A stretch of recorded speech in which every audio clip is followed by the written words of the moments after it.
Har kuni shu ahvol. Telefon o'ynaganingiz o'ynagan. Yeysiz, ichasiz, kelasiz, yotasiz, ketasiz. Bir xil ssenariy.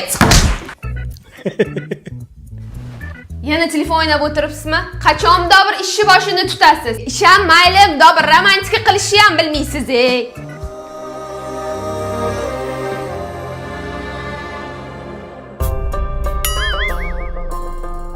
Hey, nima qilyapsiz? Romantika so'radi, romantika qilyapman. To'xtab turib bitta gul qisilib qoldi. Shunaqa jirkanch romantika ham bo'ladimi? Endi PlayStation o'ynayapsizmi? Keling, sizni bir gazingizni berib qo'ying. Keling.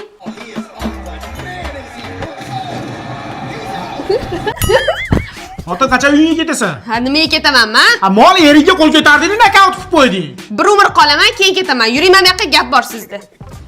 Qachongacha telefon o'ynaysiz? Anjonli bola degan nomingiz bor, biron bir biznes qiling.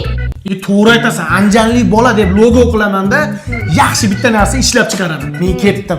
To'xting, avval brendingizni patent qildiring.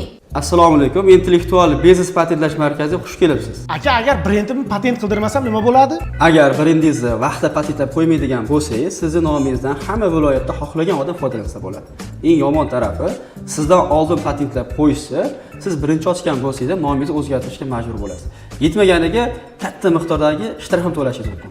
Aka, sizlarda yomon ko'p san'atkorlar kelib patent qildirishar ekan brendini. Albatta, intellektual biznes patentlash markazimiz o'zini brendini rivojlantirayotgan barchaga har doim xizmatga tayyor. Bu odam yana telefon o'ynab yotibdimi? Erdamalib yotir, shalaqi kelayotir. Voy bay, shalaqi kelayotir.